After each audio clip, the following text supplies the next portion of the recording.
This is the 5-minute guide to the Lexington aircraft carriers of the United States Navy. At the start of the 1920s, the United States was building 6 battle cruisers: the Lexington, Constellation, Saratoga, Ranger, Constitution, and United States. But these were all cancelled with the Washington Naval Treaty, which was probably just as well, considering the alternative would have been a high-speed tin can full of explosive with the name United States plastered all over it.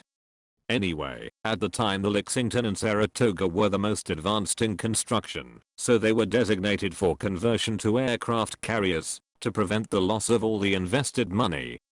There were some advantages and some disadvantages to converting a battle cruiser instead of purpose-building a carrier, but the cost savings tipped the balance. The next issue was displacement. The ships were designed to displace over 43,000 tons, and even without the main battery and superstructure, and even an exception for converted ships only extended to 33,000 tons. So they simply lied about it and said the ships weighed 33,000 tons when actually both came in at just over 35,000 tons. With that small detail out of the way, the huge hangar was installed, with a height of 20 feet inside that would not be exceeded until second-generation supercarriers of the 1950s. A pair of aircraft lifts on the central line allowed for their air groups to travel between the flight deck and hangar.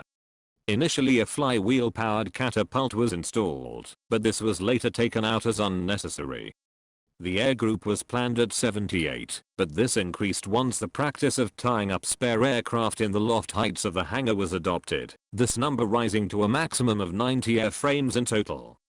Since it was not clear that aircraft would be sufficient on their own, the ships were also given 4 twin 8-inch gun turrets, a pair super firing ahead and behind the bridge, to fight off possible surface attackers, and 12 5-inch guns in single mounts as an anti-aircraft battery. Over their peacetime careers, various 50 caliber machine guns began to work their way on board. 5 single 3-inch guns were also installed in 1940.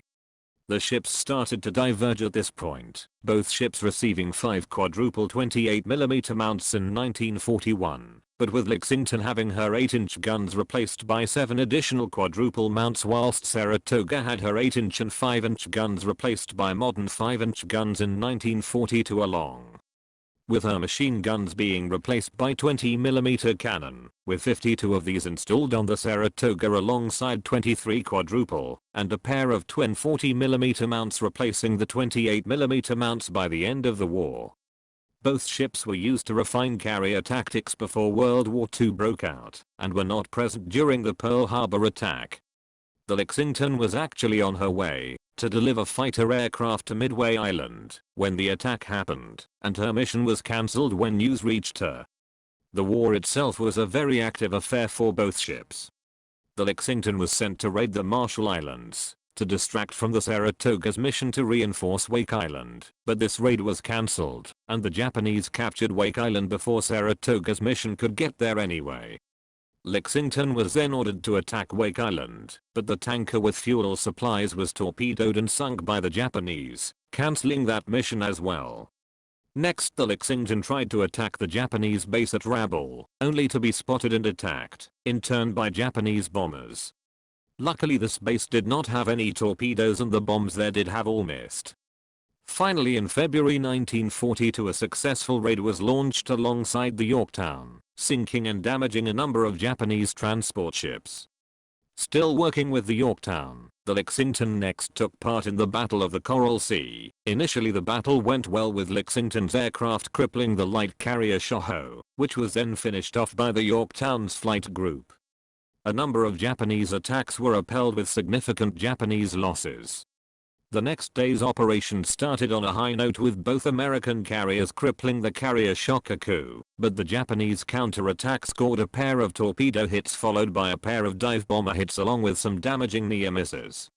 Unfortunately, the aviation fuel tanks had been breached, and fumes were venting into the ship. A series of explosions through the afternoon and evening doomed the ship, and started massive fires, the ship finally going down after 5 torpedoes from a friendly destroyer were launched once the crew had been taken off. 1942 didn't start as a good year for the Saratoga either, being torpedoed by a submarine on her way to join the Enterprise. She spent several months under repair before being dispatched to the Guadalcanal campaign, covering the landings fairly successfully. August brought about the Battle of the Eastern Solomons, with Saratoga's aircraft sinking the light carrier Ryujo and damaging a seaplane tender in exchange for heavy damage to the Enterprise, the Saratoga's air group taking minimal losses. The rest of the war saw a series of attacks on Japanese positions and covering of various landings, damaging a number of Japanese ships until February 1945 when a Japanese airstrike and kamikaze attack scored multiple hits and crippled the ship. Managing to get the fires under control, the ship made it back home for repairs, where because of her age and the sheer number of new carriers in service she was converted into a training carrier, before bringing nearly 30,000 Allied personnel home at the end of the war. In 1946 she was declared surplus to requirements and was used in the atomic bomb tests of Operation Crossroads. The airburst test did only minor damage, but the underwater test, only 400 yards away, threw her out of the water and she sank later that day. Her wreck is only 15 meters below the surface, so if you want, you can go and dive to it today.